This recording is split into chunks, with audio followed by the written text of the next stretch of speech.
I had a question to ask you right at the beginning of this. Oh, go for it. It left my mind, but good thing that I've written it down. You know what I've been meaning to ask you? We always do a list, right?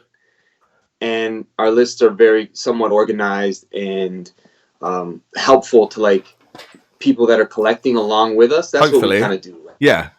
Oh, yeah. People collecting along with us. It's like little tips and like back and forth banter that piques interest. But what have you been excited to read this year in general? Not just what's coming out or what's newly just released, like anything. Is there stuff on your shelf that's been like in the to read list where this needs to happen sooner than later, regardless of when you bought it? Because I got a couple things on my shelf that are long overdue. Like I've owned it for 2-3 years with all intent and excitement to read it. Yeah. And I'm just putting it off. So I've got a couple of things where it's like this year that series will be completed one way or the other. Like what? What have you got? What is? Actually, I got a bunch of. Can you turn up a little bit there? Sorry, dude. That's okay. I'm more. speaking right a little more. Hello. I think so. I'm as loud as nothing's changed on my end. We're all good. You carry on. Okay. Okay. I got the audio file, Dave. Everything's gonna be kosher. Marvelous. I got a bunch of volume 2s that are like the second half of the series. So Sandman Volume 2, Preacher Volume 2, Green Arrow, The Longbow Hunter Volume 2. Really? Okay. And this is actually a volume 1, and it's a blind buy. And I want to read it, but I want to make sure that I like it because it's a big blind buy. Okay. This book, now that we have video. Legion of Superheroes. Yeah, do you know 5 years later? Yeah, I did look at that. Not the most new reader friendly series. And not very cheap. Oh, really? But, no, not really. That's between us. Yeah. We'll mention it to a soul. It's one of those books where you know that it will take a while to get through. Yeah, it's beef. Because it's very. And I don't know if it's beneficial to know your history with a team like the Legion of Superheroes, which is very kind of esoteric, even within comic books. Every time I've tried to read Legion of Superheroes, I've just found it too silly. Because something boy and something, it just sounds so archaic, and I've never been able to get past that.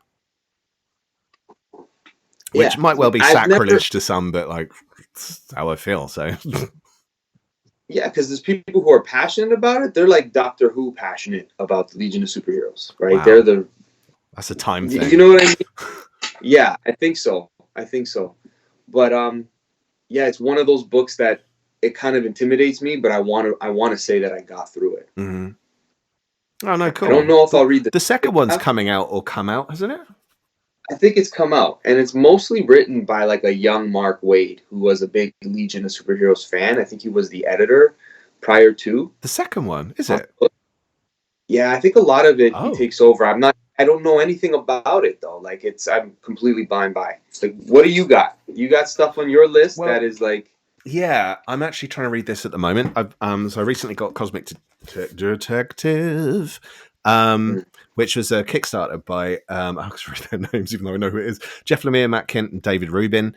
And I was just so made up to find this in a random comic shop in Winchestershire. It was great. So like I've just been trying to find time to read it. But I'm actually more than anything. Well, there's a couple of bits. Actually, there's tons. I really want to reread the Peter David Hulks. I want to read. I'm still working through Valiant. I want to read Punisher Max because I've only read chunks of it. There's tons, man. I want to reread Thunderbolts. But the one I'm most looking forward to coming out. Thunderbolts. That's another one on there. Desperately want to redo Thunderbolts. Because it's been so long. Like I literally read it. When I last read it, it was pretty much when it came out. So it was like 1997 up to 2003? Yeah. Something like that. Yeah. I got a couple pre-orders this year that I want to say that I read whatever was delivered that I pre-ordered from last year. Uh-huh. And the things that I planned on reading, but there's one big mountain to climb, which is the War of Kings series. I've just finished it. All three. Yeah, all three. I'm waiting for the middle part. I'm waiting for the main event. It's on its way, isn't it? Yeah. So I have the beginning and the end, and I have nothing to read in the middle. So I'm waiting for the whole thing to be completed, and then get on that cosmic ride. But yeah, there's a couple things this year I've already started to check off the list. So far, I've completed Catwoman of East End, which is an excellent series by Ed Brubaker. For those who are not familiar with that, what an Ed Brubaker is, he's the guy who brought back Bucky. And it's the reason you got the Winter Soldier movie. He wrote the comics that inspired the Captain America you got in the MCU, for the most part, I would say. Heavily influenced on his stuff. But he wrote a Catwoman series earlier in his career at DC. And it was around the time, I think, just after No Man's Land. And it takes place, while you read it, it's during the time of, it starts off with her not knowing that Bruce and Batman are one and the same. And then somewhere in between, you realize Hush has occurred.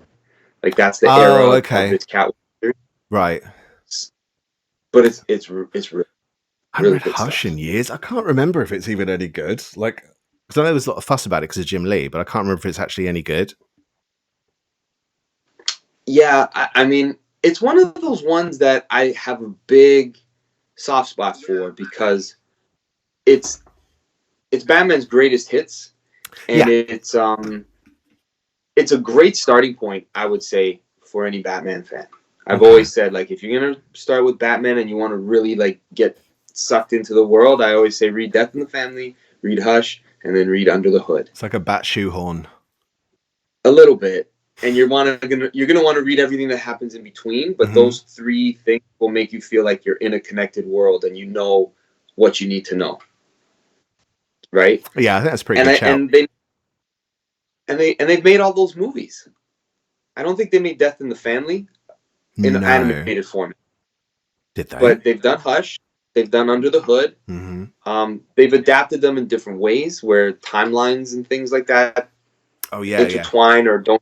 But they've been adapted because they're central Batman stories, right? Yeah. But it's a weird one because, like you said, is Hush any good? I can't remember. The ending is weird. The ending is weird. I literally can't remember.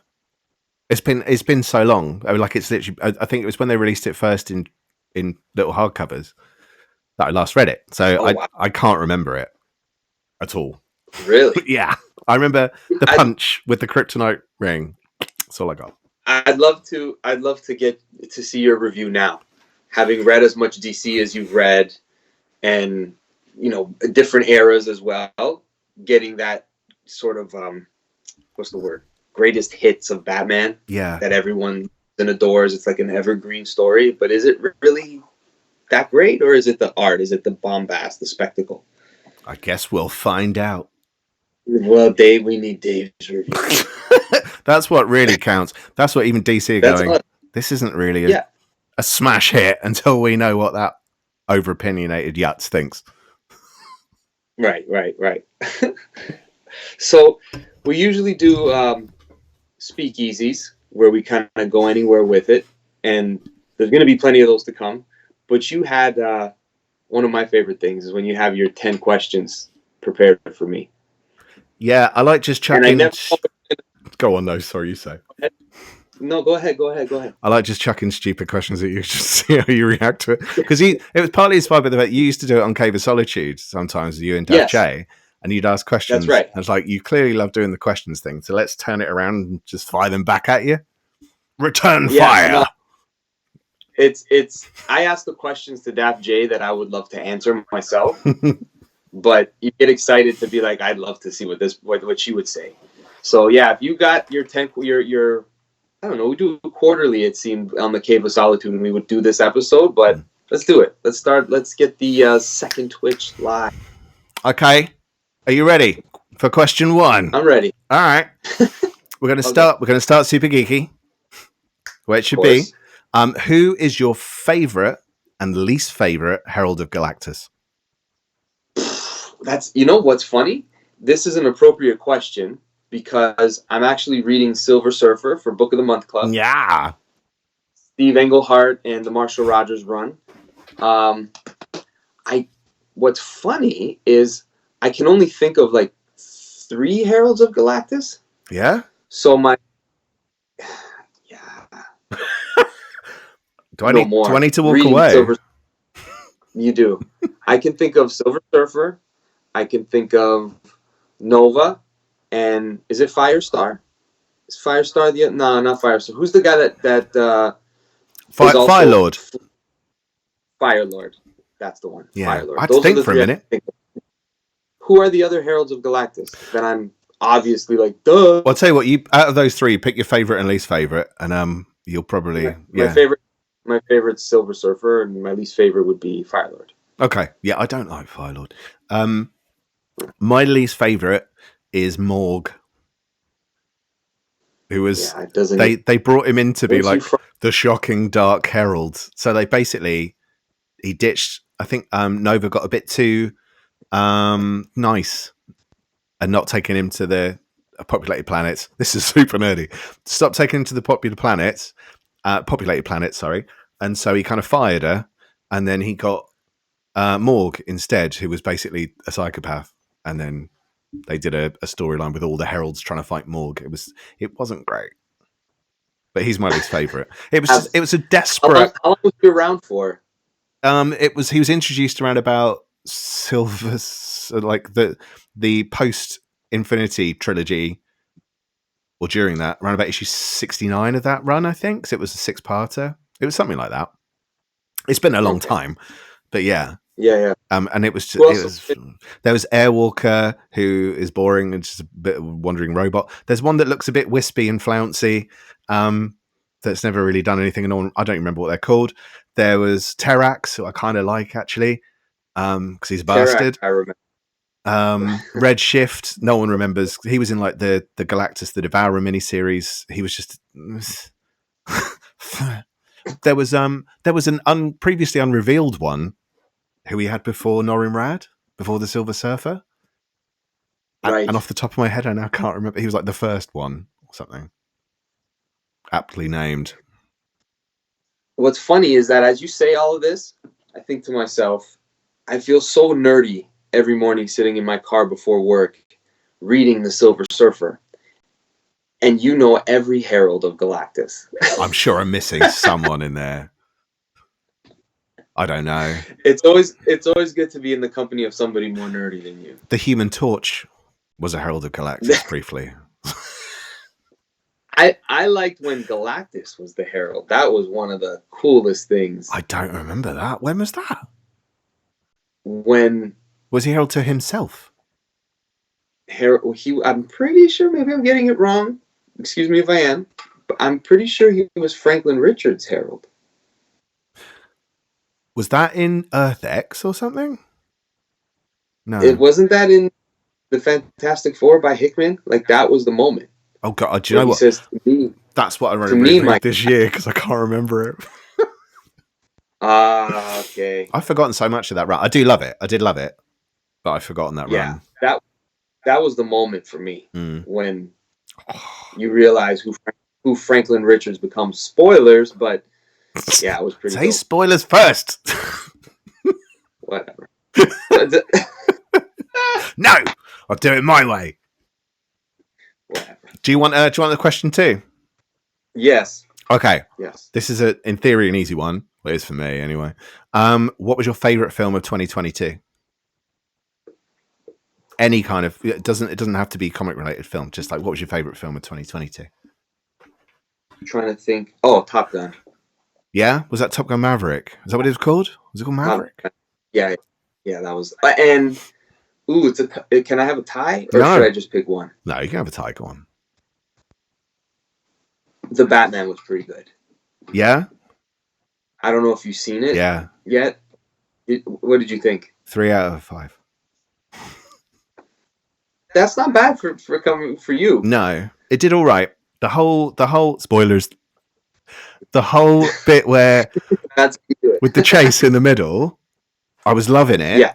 But I'm sure lots of people died in that chase, and you kind of think like, it's a bit irresponsible, Batman. Plus, his nose was distracting, and his cheekbones were weirdly positioned. That bothered me. Also, no, I'm not going to just sit and slag it off. It's tedious, but it was okay. It was better than I thought it was going to be. I did kind of expect the end a little bit because someone told me that the ending was quite like No Man's Land, which sort of spoiled it for me a little bit. Yeah, it was a. You told me that before I watched it. Oh, that sucked. Did I tell you? It was me. It was me. It's honestly, I don't mind. It just it amused me because like, I was watching it going, when's the No Man's Land bit coming? Oh, it's here.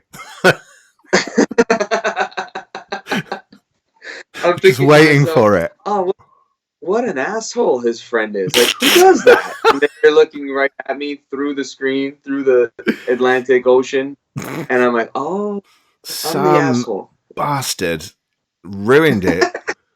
Who would have done such a thing? It was the Supreme Intelligence. You know what I think what it was too was that I didn't think you really cared at this point about any more comic book movies. Like, that's not where you get your comic book fix. It was the one comic related film I wanted to watch. just to guilt you there. All right. Okay. All right. I'm an asshole. You got it. Yeah, those two I really enjoyed. I think Batman 2 because I had very low expectations for it. And there was a lot to like that I didn't anticipate. Uh-huh. And what was really cool about it was that you got a lot more Batman than you usually do. Mm-hmm. Where it's a lot of special occasions where Batman pops up for a few minutes for that action sequence. Uh-huh. But this one, he was back almost through the whole thing. Yeah. Like when you saw Wayne, you're like, well, there he is. Mm-hmm. That's Bruce, you know? But even when there was those times where he was just walking through the city, you still felt like that's Batman. He's always in Batman mode. Yeah. Yeah, that made more sense. It is a good point, actually, because I think people always do that with the start. It's like when they did Judge Dredd in the when was it? The 80s or the 90s, I think. And they basically had Sly Stallone as Judge Dredd. And they went, can't have him on with his helmet on for too long because it's like we're paying him. So, well, how many times can Spider-Man go? Yeah, like he takes his. I can't breathe. I'm a bit hot. Hey, everyone. Yeah. So this was cool to see the opposite, where you were doubting that Robert Pattinson could play Batman convincingly, and then he just stays Batman the whole time. Hardly takes the mask off. Well, even as Bruce, he's not very Bruce, is he? Because it's so kind of year one-esque almost. Yeah. Yeah. That's good. I'm kind of glad you liked it enough to list it because I know you're a big Batman guy. What was your favorite? I saw like 5 films I think last year because I used to watch like 30 to 50 films a year, from the year. So I just don't get time. But my favorite was probably Everything Everywhere All at Once, just on average, because it was just so experimental and different, and there's so many. Like it's very clever. Like I mean, if you really look at how I'm thinking about how they would have made it while I was watching it as well. My brain's just kind of going, how did they write this? Like it's so layered, it's insane. Like it's very cleverly put together. I didn't love it. I think because I was examining it so much, but it is an impressive piece of work. Like, yeah, it is. That part I thought was very impressive. Like the way it's made and how the visual storytelling is used. Yeah, in it. I just didn't understand the plot. Like what was the movie about? Is it like if you don't is it? I don't know. What was it about? That she. I don't know. I was kind of trying to answer it, but I don't want to spoil it in case someone hasn't seen it. But I'll text it to you. Spoilers. I'll text you after. That was my one thing with the movie, whereas I'm kind of like, there's obviously a point here, and I'm just like, is that what the point of this movie is, or is it about something else? It's kind of about even the point of it is quite layered. For me, though, as well, it was the moment when the dad of the family says something, one particular thing, and I can't remember what it is, but he said something that made me go, oh, it's Short Round from Indiana Jones. And I was so made up. Like, oh, he's still around. He's good.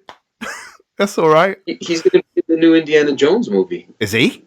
And I think I don't know if it was like if it's official. I could be having seen something that was like a meme, but Disney's making Adventures of Short Round. Oh, really? Series? They don't need to do that. Come on. What are they doing it with? Are they going to cast a younger Short Round? Is it going to be like those young Indiana Jones Chronicles, whatever it was called, where he flashes back? I think it's going to be. You find out Indiana Jones was a belly dancer. Do you ever see? They did that in an episode. Like, what? No.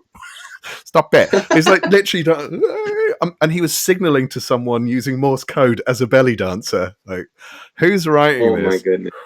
Who's writing this? No, I did not see that. What was I saying? I lost my train of thought. I don't know. Top-notch podcasting from the Omniverse Comics Guide. Short Round. Yes. Short Round. Yeah. I didn't know he was going to be. Would you be interested in that show? No. I don't want to see any more Indiana Joneses. I don't want to see him old. That's not the point. He's cool. Yeah. When you're old, you're not cool.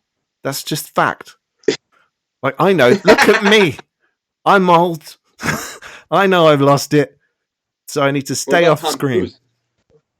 I don't think of him as old. He's in formaldehyde every night or something because he hasn't aged. You see him jump on that guy's shoulders. Like, he's got to be, right? He must be. He's got to be. Or he's an alien. He is. Like something with Scientology stuff is making him do stunts at 60. That's not the same Tom Jones. Tom Jones. He's yeah, a very different person. It's not the same Tom Cruise. I'm the top gun. That was the worst Tom Jones impression anyone's ever done. Just watching him is just it defies everything in so many ways. Like I'm not saying 60 is old and you can't do remarkable things and you can't be strong. You can't. He's doing some stuff where it's just like, really? He's been cloned. Really dude, he's been cloned. There's something going on there. It's impressive. He's in too many films a year not to have been cloned. I think 60. You're right. Yeah. My wife looked it up the other day because she wanted to show me a trailer of the Mission Impossible that's coming out. All right. And I'm just like, this guy, she goes, he did some of those stunts. Like I saw the shots. He does. He's really screwed himself up before in one of those stunts. He screwed up his leg and he carried on doing it. Like, you're not human. I think he's made out of jelly. He's got to be. And he's cloned out of jelly. Did you hear? Sorry, I know we're doing 10 questions that you got my way. Are we? Are we though? Kind of geeky. I'm sorry. No, go for it. Go, dude. Do it. Did you hear about the fact that they're doing a de-extinction of animals? What? Next year, I heard it on a podcast. Next year, they are going to have woolly mammoths in Siberia. Dude, that's Jurassic. You just watched Jurassic Park. It's not a documentary. It's just it's made up. It's gonna happen. It's happening. They're taking the DNA. Just like Jurassic Park. Dude, that's just Jurassic Park. Telling you, dude. I'm telling you. It's fact. It's fact because you heard it on a podcast. No, it wasn't. It wasn't like, okay. I'll give credit where it's due. Mm-hmm. It was on the Joe Rogan podcast. Forrest Galante was talking about it, but it wasn't like being a spoof about it. Okay. The guest was Forrest Galante. He was being dead serious. It was a real organization. He says it's very Jurassic Park like. They acknowledged it. He goes, but they're doing it for conservation purposes. So when they're gonna see with the woolly mammoth in the North Pole in Siberia, or not the North Pole, but in Siberia, in this park that they've established for it, when it breaks down the trees and stomps on the ground, when they were alive, it would cool the temperatures apparently of the what do you call it? Just for climate change. Ecosystem. This just the core. I know it's crazy. It sounds like an elaborate practical joke. I know, but that's why I'm bringing it up, because it's in our realm of like geeky science fiction Yeah. shit, right? Yeah. It's comic book stuff. It is. Sorry, I shouldn't curse. No, you're But- fine. Ball bags. That's not cursing. We don't say that. We don't even call it cursing. Hold on. I like it. Bollocks. Well, I'll train it's you the to do best. proper English bollocks. That sounds really wrong. Yeah, please. I'll train you. I'll train your bollocks to talk proper bollocks. But does that excite you, or does that No, freak because you out? like in Australia, they won't let you bring in a frog because it's going to screw with the ecosystem. I like to time it when you drink, because it's going to screw with the ecosystem. We've evolved to a point where, do you know what, they didn't survive. So there must be a reason why they didn't. So let's leave them and stop screwing with it. If they were doing it with stuff that we do need, like bees, you'd kind of go, oh, okay, fair enough. No, but let's bring back a mammoth just to test it. It's not small, is it? That's quite... Where are you going to put it when you're not using it? What if you find that it doesn't help and you're kind of going, where are we going to put the mammoth? Like, just stick it in a cupboard. You're going to need to put that somewhere. I suppose you could put it in a Jurassic Park. Seriously. I think they need to leave it alone. They said it's happening 2024. Like, it's not even a 10-year. It's happening, apparently. And there's another one that I forget the name of the animal. Pardon me. I don't like quoting something and butchering it. But in the Tasmania animal family, they're inserting another type of animal within that ecosystem. I forget the different types of species that are there. But because this animal has gone extinct, it made all these other animals get because it took them out of the chain. It took them out of the chain. So there's no predator that is keeping this ecosystem operating correctly without the animals now that are left behind getting sick and all these different diseases. So anyways, with all that said, like, in those cases, if it would fix it, you'd be like, yeah, do it? Or is it like, we got to move on? I know it's a deep question, but it's geeky in a way. It is. Do you need that answer, or is that kind of a rhetorical question? It's a rhetorical, but I just want your opinion. Like, I'm freaked out by it. Yeah, I just think no. I think no. Because they'll start cloning. Right. They'll start cloning random people next. Who should they bring back if they cloned someone from the past? This isn't one of your random questions. No, but it's a good one. It's like who should you bring back? Honestly, Martin Luther King, Darwin Cook. That'd be good. Yeah, that'd be good. Yeah. So you wanted a comic book answer. I went political. What did you expect? Yeah, Darwin Cook's a good one. Yeah. There's a couple of guys who were still way too young. Mike Waringo. So I'm just going to go into comic creators that have died. So like, no, it's true. So to summarize, your favorite film of 2022 was Top Gun Batman. Top Gun Maverick. Veering off very heavily now. I want you, for number 3, name a flawless album. Oh. I'm wearing it. How convenient is that? It's like we planned this. Nas. We didn't, incidentally. Yeah. Nas Illmatic is a flawless album for me.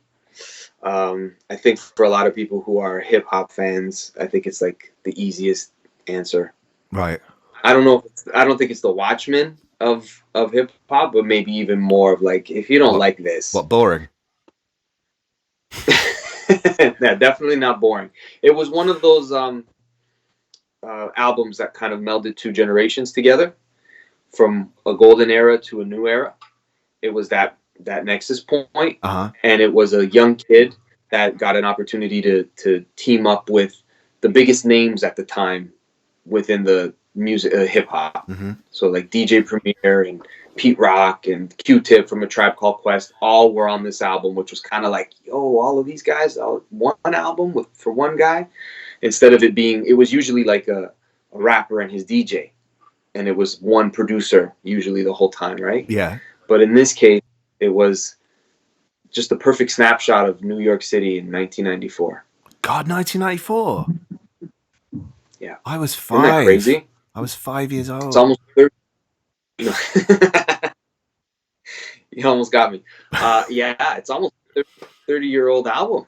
Jeez. Which I remember when I first heard it, I thought it was old, and it was only 4 years old at the time. Well, you know, his old album, like from way back when, I don't know what happened where maybe it's just a part of getting old. The concept of time becomes like... Yeah, elastic.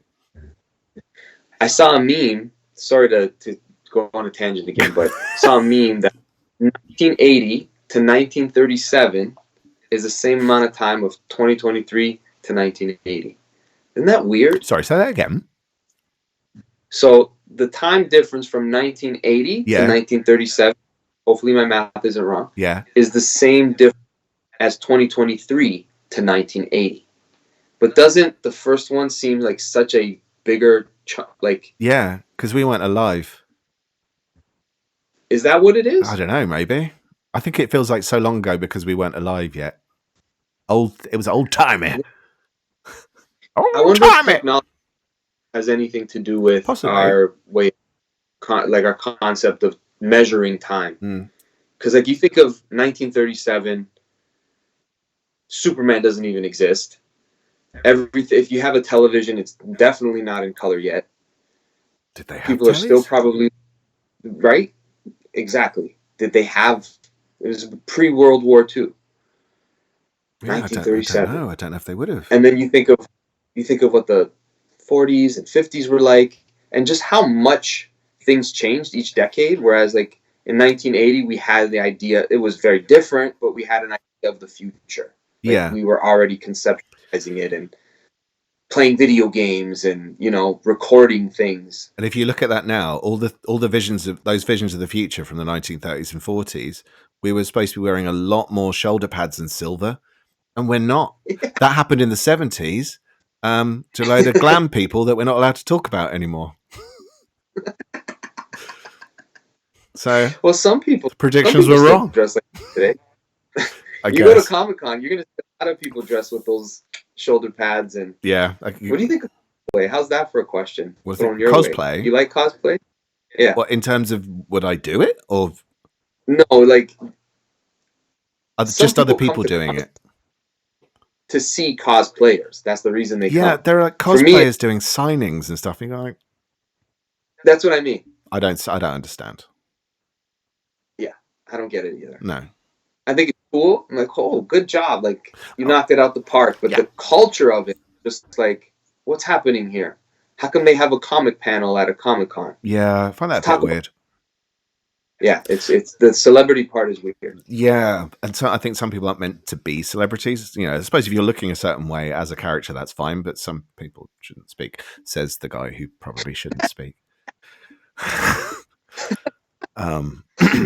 Next question. Oh, incidentally, my Flawless album, thank you for asking, was it's at the Relationship of Command by At the Drive-In. So no one knows what that is, but I do like it. It's very good. Or potentially Tenacious D.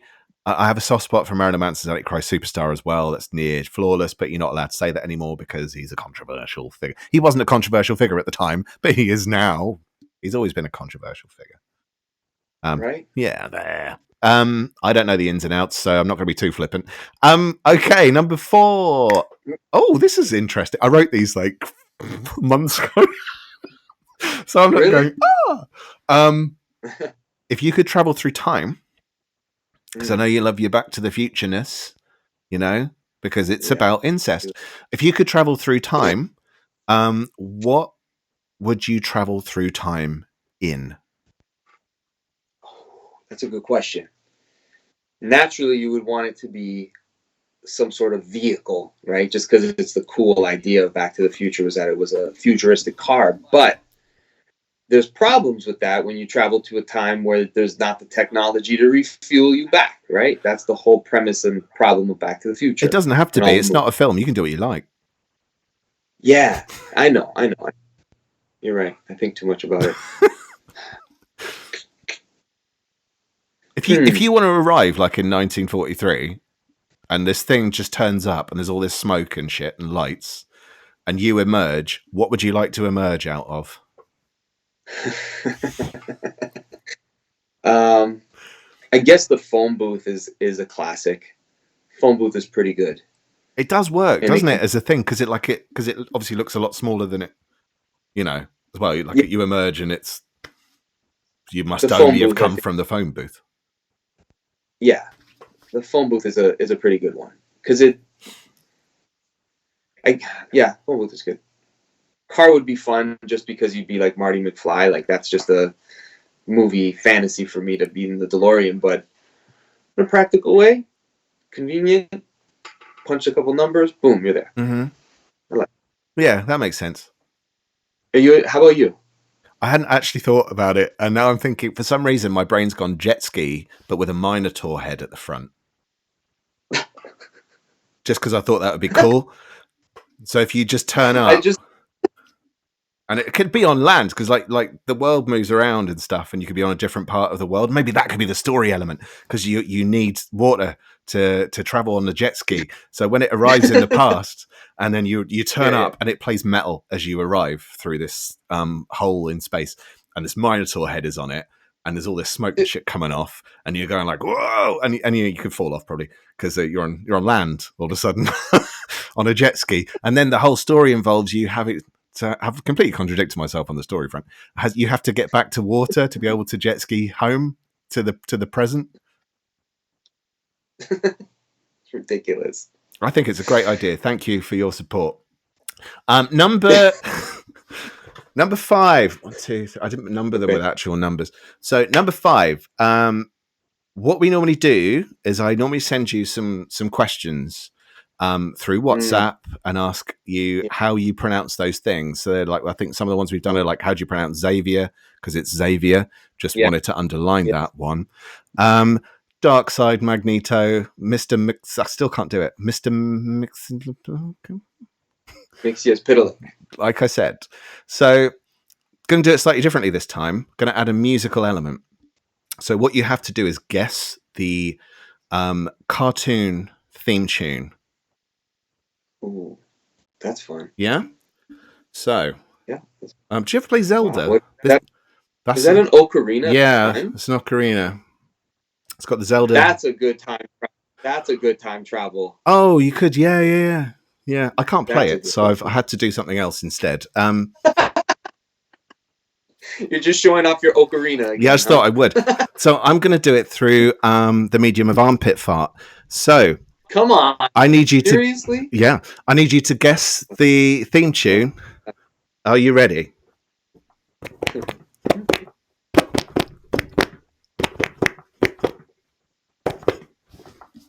Could you hear the fart? I could hear it. There you go. But I don't know why you're doing that. I can't hear. I don't know what the melody was a little off. Was it? Just tune up the pit a little bit.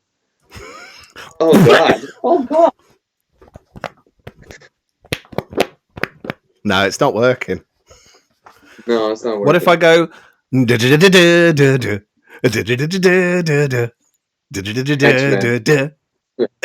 now I can hear. All right. Now I can hear. I'm wearing a hoodie. All right.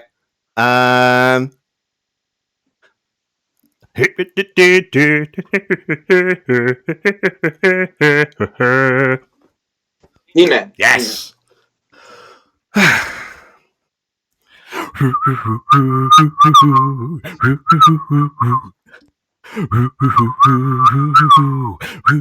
don't know. That's Thundercats.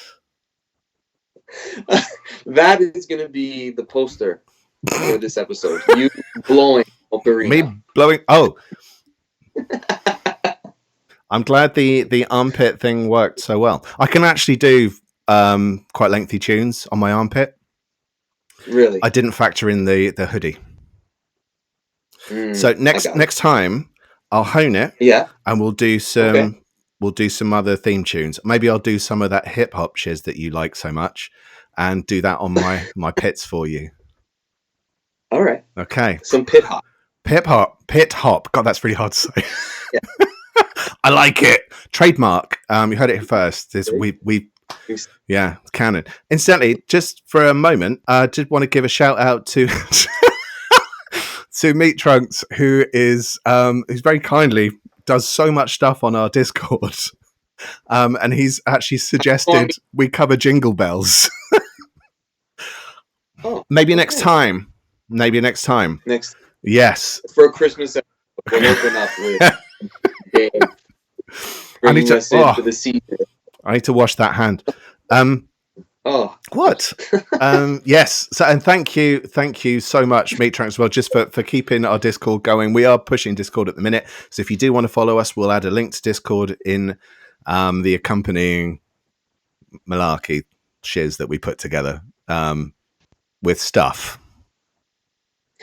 Thank you, professionals. That's right. Thank you, Mr. Meat Trunks. I never thought I'd find myself saying that on anything. Next question. So, speaking of Thundercats, I want you to pick a sword: Eye of Thundera or He-Man's Power Sword. He-Man's Power Sword. Why? I don't know Thundercats well enough to be able to pick something from there legitimately. Okay. I know He-Man. That's the only reason why, by default. Are you not worried about getting a fringe? Bangs, sorry. I'm thinking about getting the fringe, the bangs. Yeah? It would take some effort. It would take some effort to pull it off, but yeah, I'm going to give it a go. Why not? That's enough about Battlecat. I would probably I'd probably go Eye of Thundera just because like he can see shit through the... He goes, Eye of Thundera, give me sight beyond sight, and he can go, like, oh, there's trouble. I think if I had watched Thundercats at the right time, I think I just missed it for some reason. I would have liked it a lot more because there's just so much looking back at it. The team aspect, just the look, the feel, the weaponry, the different characters and their powers. It just seemed more like richness there. Yeah. Looking back, it's unwatchable. He-Man has got some very dubious elements as well. Like some of his friends are called things like Fisto and Ram Man, Cock and Neck, things like that. He lives in Wang Palace. I can't remember the ins and outs of it. Skullfuckator. I didn't know I was going to say that. Sorry. That's good. Is it? Did you just come up with? Yes. I literally didn't know I was going to say that. That we're now going to switch to Not Safe for Work. Okay. because of Skullfuckator. Yeah. Oh, there is actually, funny enough, there were Thundercats outtakes as well. They're on YouTube. You can look them up. But some people have put them to the old animation. So like it's all the bits where they literally like Panthro go and he's trying to describe all the devices he was building and stuff, and then he's just going like, "What the fuck am I saying? This isn't anything." And then there's one bit where Snarf. So Snarf is the comedy cat creature thing in it. Yeah. And there's one bit where she goes, "Lionel, use the Eye of Thundera." Shut up, you fuck. And they ran it. It looks like an actual episode. It didn't happen in the episode, just to be clear. Yeah. No, I love those outtakes they do when they do it with He-Man or Skeletor. Yeah. And someone's just most random stuff in the Skeletor voice to the cartoon. It's hilarious. I want to be able to do Skeletor. It's such a weird voice. Though he was voiced by Mark Hamill recently in the kind of remake animated series, and it was just the Joker. It just sounded too much like the Joker. Yeah, there was another character actually in that series that sounded more like Skeletor. Oh, really? The original Skeletor. Yeah, which character? I'm like, that sounds weird. More like Skeletor. Like that sounds like the Joker or Hobgoblin. Like you can. I couldn't tell as a kid that the Hobgoblin and the Joker were one and the same until I was older. Oh, I didn't know. I didn't know. Yeah, there's a subtle difference in his pitch, but you can, if you know how to, familiar with cartoon and you can see like, oh, that's the same guy who voices the Ninja Turtle, or that would happen. But I didn't know. One of the ones that blew my mind. I don't know if you ever watched Fresh Prince of Bel-Air. Yes. So Uncle Phil was Shredder. Yes. Wasn't he the Black Panther as well or something? I think he was the Black Panther in one series. I'm not. That one I don't know. But I could be wrong. But now he was Shredder. Yeah. So man. funny. Do you know what as well? Peter Cullen, who was the voice of Optimus Prime, if you slow down Optimus Prime's voice, it makes sense, right? He was also the voice of Eeyore in a lot of Winnie the Pooh animated stuff. Yes. I think I knew that, but it just... Transform and roll out. Just pathetic. Optimus Eeyore. So, next question. I'm going to fire at you super quick, so you got to like not think about it too much. So you give a really honest answer, which you would anyway. Okay. Best Justice League. Is it JMD and Giffen, JLI, or Morrison's JLA?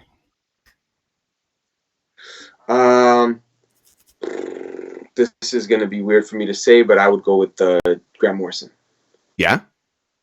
Yeah, even though I'm, James DeMatteis, I love the guy, but I haven't read the whole series. I do appreciate it for what it is, but the Grant Morrison stuff is it's a little bit more, it brings the original core. It's that first time in the modern, is that the modern era, would you say, Grant Morrison's Justice League, or is it just prior to? Well, I mean, it came out, I think it was like 97, 98 it started, so it depends what you think of as the modern era, but late 90s. It's late 90s, but it was that one time post-crisis that the original sort of formation of the Justice League got back together. Now, it wasn't... Well, yeah, because they hadn't been in that version of reality. They hadn't been the superstars. Right. So this is the first time the Round Table has Aquaman, Superman, Batman, Wonder Woman, Green Lantern, Flash, and Martian Manhunter. Like, that's the Justice League, And I like variations. I like when the team gets mixed up and they add a member, and you get to know more about the DCU by team members kind of branching off. I always like that about it, but that's kind of the time where he got to really sink his teeth into the DC, the gods of the DC universe, and it was very much like a pantheon. Yes, that was the aim, wasn't it? Yeah, kind of based on that idea. Yeah, that was kind of cool. I need to finish it. I haven't finished it yet. I'm nearly there. It's been okay so far. I think there are bits I want to reread because I've read it broken up, like with all the other stuff happening in between, where I can. So, like, No Man's Land puts a big dent in it because he's kind of not in it for a long time, but he continues to be in it for the most part, apart from like 2 issues. So there's been a long break. I haven't read it in a while. So yeah, but I think I don't know. I think a part of me prefers JLI. Justice League International. I've read half of it. Okay. It started to veer off a little bit towards what was the end of that first half, I guess, for me. Yeah. But I want to go back and finish it. Yeah, it's a very different style of Justice League, right? It's so unique, but also very true to, for a lot of us, it's a completely definitive version. It's like, no, that's the Justice League. Like, that's the cool team of, like, it's all the superpowers you're looking for, but and their members on the team are like, of course they're in the Justice League. Why wouldn't they be? But it's also weird not to see Superman or to see Wonder Woman, right? Although it's also very tongue-in-cheek, like really, really tongue-in-cheek, which seems weird when you realize how long it remained that way for. You think, like, this is a comedy. This is not what I was expecting this to be. So, yeah, it's an interesting run. Yeah. Is there anything you'd compare it to that Marvel had something like that? Like, it's... Because the Teen Titans were kind of like the X-Men. If you won, you might like this, and if you read the Justice League, you would like the Avengers. Like, there's that sort of probably X Factor, because it was kind of funny, good, strong characterization. Some of them are quite low tier, so they could have a play with the low tier ones. Yeah, probably X Factor, but I mean, I can't think of anything else it kind of compares to at a push. It was very much its own thing for quite a long time in hindsight. A lot of the other stuff took itself very seriously, and especially as you went into the 90s, everything took itself very seriously for the most part.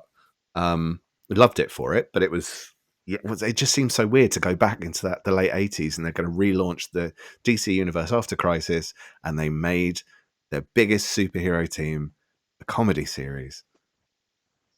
That seems such a weird choice now, but I think it's great. I'm glad they did it.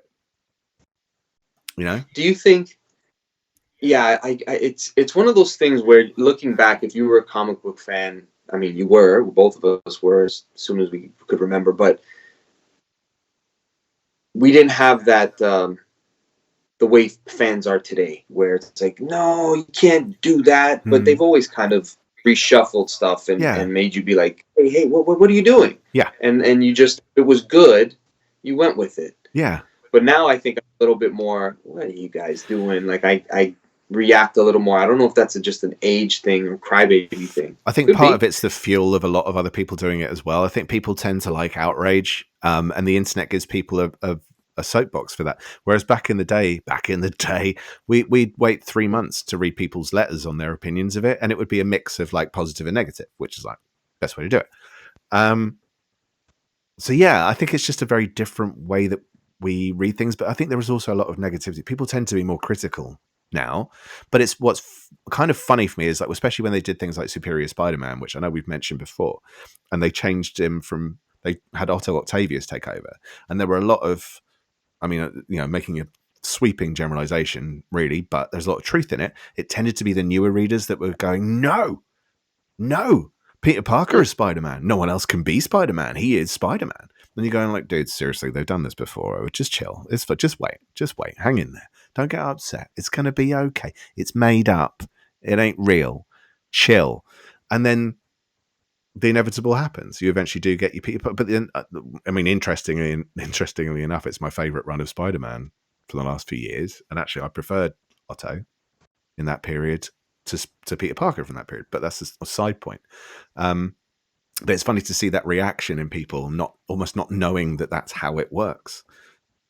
You know, you can't do this with this character, but they've done that with that character before. Like, keep up, and it's hard not to be a smug git.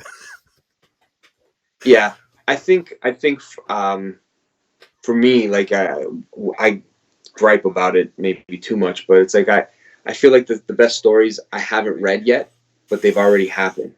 Yeah. So to try to up with a lot of stuff they're doing now, it's just not my speed.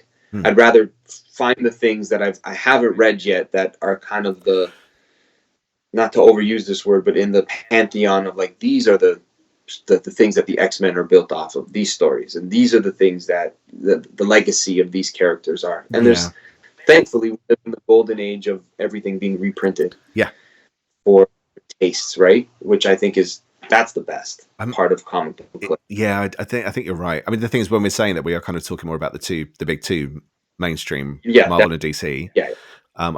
That's the thing. New stuff, I tend to get it from elsewhere because you're getting new ideas where it feels like these characters have kind of done it all, and if they're doing something now that is different, it can feel quite shoehorned at times, or you've seen it and it's different to the newer readers, but it's not different to those who've been there and seen it the first time around. This is the problem with having characters with a history that long. But I mean, each their own. Some people have been reading it for years and they don't seem to notice, and they're quite happy. Grant Morrison said when he picked up New X-Men, he said, like, there are only a handful of X-Men stories. They just get recycled. I'm just recycling them my way, basically. You know, and it's the truth of it. You just disguise how you're recycling it. And I think some people are just better at disguising it than others. Yeah, I think you're right. And I just got to remind myself that if there's things today that don't interest me, that's okay. I think the only thing is that to try to stay up to date and to be current and to know what's what. Like, if you're going to go to a Comic-Con and interview some of the creators, the legends, there's only so much time that you get with them, unfortunately, right? I guess. And so like it's one of those sobering things when you get excited that someone whose work you love or you've discovered for the first time because it's been reprinted, they're going to be there, but you don't know. Like, you look at George Perez and it's just like so unfortunate because you feel like there's still so much life to live, right?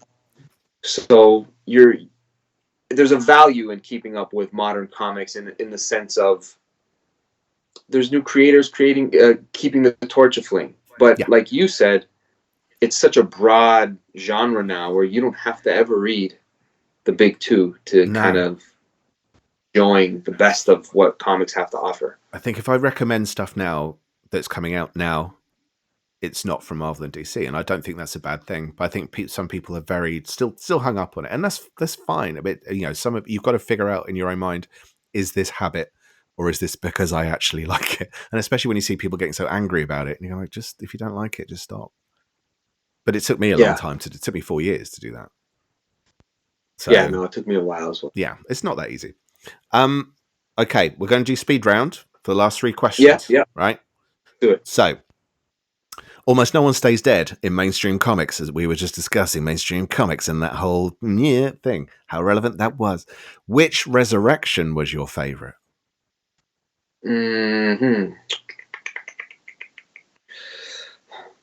Probably Superman for the nostalgia of it, because I was a kid and I was genuinely excited because I thought that one of the 4 were going to be the one who takes over. Yeah. I didn't understand comics in the sense like, he'll be back. Because I don't think anything had been done so dramatically. It's like you're killing a guy that's supposed to be unkillable. You don't kill a flagship character. That too. That's just silly. You injure him, make you like, will he come back? Take away the powers, all that kind of stuff. But once all that's been done, what do you do? Kill him, right? If you can't marry him. Yeah. So that was exciting for nostalgia. Or shag. And I guess the other. Marry, kill, or shag. Isn't that the game? That's the clean version. Right. Maybe the other one would be Bucky. That's really good. Oh my god, that's such a good answer. Yeah. I thought you would have picked that for sure. I just couldn't think. I was trying to think. The thing is, there are characters they killed off, and I got really angry with them killing them off. Then I got really angry with them for bringing them back because it kind of diminishes the whole death thing. So I couldn't think of one. And actually, then you said Bucky, and that is my answer. Now I'm just stealing yours. It's the best answer. It was such a good resurrection and comeback, and the stories that followed it was so good. It's hard to argue. I mean, there are people that don't like it, and they're wrong. I mean, I can appreciate. I do agree with the idea that when a character dies, keeping them there adds the gravitas to the story. But if you realize that this is like, why should Peter have to cry over Gwen if she could come back to life the way every other character does? Yeah. It becomes one of those things where you use the trick so much where it's like, why should this mean anything? Yeah, it doesn't mean anything in this universe. But the Bucky one, the way it was done was done well. And like you said, the stories that follow and what it meant to add that to Cap's life and everything else you get from it. It's one of those added, like here, it was an unresurrectable character. Gwen, that was the rule. Bucky and Uncle Ben. That was like the rule. And for this guy for Brubaker, bringing him up again to go this route, impressive that he pulled it off with so much style. It shouldn't have worked for so long. No, it shouldn't have worked, but it really worked. Yeah, it really did. Okay, next. Next. Sorry, that's supposed to be right. In comics and films and stuff, vampires can be warded off with garlic or a crucifix. If you were a vampire, what would ward you off? If I were a vampire, what would ward me off? I suppose it's almost like, do you have a phobia? Body odor. Yeah. Yeah. Not fair. That's fair enough. No. Is that how they go? Just chase you with their armpits. That's pretty much. Is that what freaked you out earlier then when I was doing pit hop? No. Just the wrongness of it. I swear I heard my wife in a different room going, stop. I could be wrong, but maybe that was in my head. Maybe I was just hearing her voice in my head. I just wasn't expecting that. Neither was I. I would be warded off by tortoises because I have a phobia of tortoises. Anyway, last question. Sorry, raccoon. Terrified of raccoon. Really? Can you sit through Guardians of the Galaxy? Okay. Yeah, I like Rocket. So if it's like an anthropomorphic thing, it's talking, so I know it's. But I'm still kind of scared of Rocket because I'm like, I don't trust that son of a bitch. If it was someone dressed up in a giant rocket costume, that would freak me out. I don't like people dressed up in giant animal costumes. I think they always might be killers or hitmen or something. Because you never suspect them. No, exactly. Yeah. Exactly. So Disney That's weirded me out. Yeah. So it's a giant Yeah, I mice get it. walking around. I thought I dropped acid by mistake. But this isn't right. This isn't right. This is I have normal. a pretty cool picture with Big Bird. There's what? I do have a pretty cool picture with Big Bird. Is it? And Is it one you're going to use to blackmail him? What? What is it? No. No, it was at an amusement park. Oh, okay. Big Bird. Oh, Like one of those Mickey Mouse animals with the, like you said, that freaks you out. yeah. I'm thinking to myself, it's pretty freaky, but you've taken your picture with everyone you've met, so are you really that scared? Yeah, me and Big Bird are home. You like that. You should get him on the show. All Big right. Bird, yeah. Totally.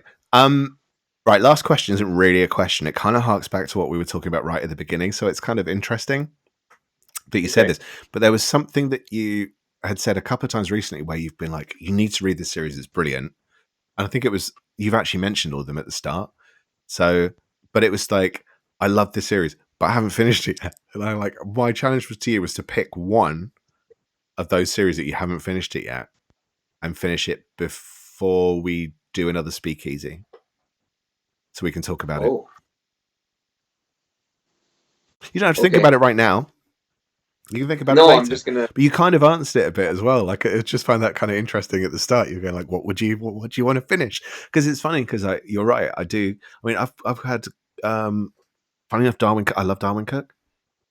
I've had those Parker books for ages, and they look amazing. And they're done in this real. I mean, I'll show you. But they're done in this real kind of retro. Is it 60s kind of coloring style? I think it's 60s. They're based on these. They're lovely books. They're kind of like leather feeling. Beautiful. I've so got a cough. I'm sorry. That's okay. I was thinking the other day, and it was something I actually wanted to bring up in speaking with you about Darwin Cook. Coincidentally, he's one of those artists where. Can you see that, or is it just whiting out? Like it's very very simple coloring. Yeah. And just his clean storytelling there's just something about the way he makes comics that for me it's just right. Like that's the way it should look. Yeah. I don't know if that makes any sense. Yeah. The thing is, it feels right, but it's not necessarily how anyone else does it. It's so unique, but it almost is always like the perfect tone for that story. If he's doing superheroes, if he's doing like the detective noir, I wish he was on the Catwoman book for more issues because he's just the right guy for like a Batman world. I wish he had spent more time in doing like a Batman run because there's just something classic and timeless and a little bit of the golden age mixed with the silver, like it just all the ages wrapped up in one sort of pencil stroke. Yeah, it really is. Yeah, that's a fair summary of it actually, because it does make it timeless. Yeah, like it could be the 2000s, and he finds a way to make it with that sort of Chinatown look, and then it could be the 60s, like in New Frontier. It's just he's one of those artists where I'm like, I don't care how loved or hated he might be in the comics community. Not that he was or is. Yeah. It's just there's certain people where I feel like Darwin Cook is one of them. Like George Perez, John Byrne, and there was one other one that I was thinking of. Mike Waringo? Where I'm just like, even him. Like there's just a John Romita Jr. and Walt Simonson that came to my head. Like no matter what reputation they may have or there's just their work is just like that's what comics should look like. I'll always want to look at them. Yeah, and Darwin Cook gives you that the good feelings. Man. He does.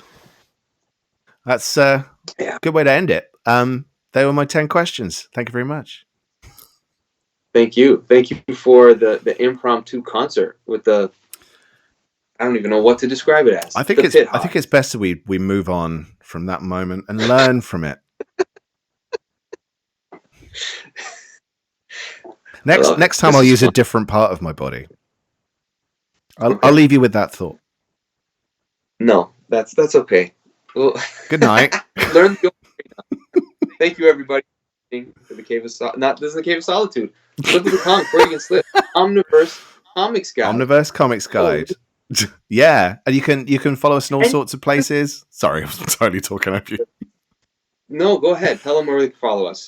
Jump onto the website at omniversecomics.guide. There's no comms and co's and stuff. It's just omniversecomics.guide. You can, if you jump onto our Instagram, there are links to our link tree, which will take you to everything. So you can find out where you can listen to the podcast. You can follow us on YouTube. You can follow us right here on Discord. We are whoring it. Tumblr, we're on there. It's all Omniverse Comics Guide. Facebook, Hive, we're on Hive.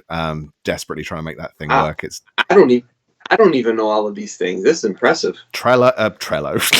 Wrong one. No, I've forgotten that. Vero, but I haven't updated it in a while. There are a lot of places. Let us know where you want to see us, or if there's anything you want to see on these channels. Because I think, like, on things like Instagram, used to be a lot of covers. I don't know if people necessarily want that anymore. But if there's stuff you want to see or hear from us, for the most part, jump on the Omniverse Comics .guide website, and that should take you to everywhere you want to go, where you'll find the podcast, links to videos, you'll find reading orders for characters, for events, and we're going to be adding to it all the time. So yeah, do that now. No excuses. Awesome.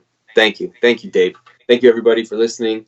Rate and review the show. Subscribe to the Omniverse Comics Guide podcast, where we'll be back with more lists and all kinds of fun conversations. Dave? I'm really sorry.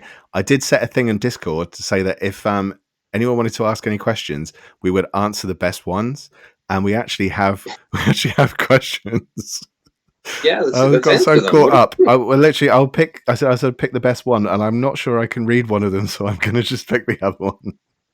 Okay. Oh, here, yeah. I know what it was. I think it was just autocomplete. Do you guys have any favorite manga? I don't. No, I've never. I can't say that I've ever read a manga. Maybe I have. No, I wouldn't. I don't think it would count. No. I wouldn't count.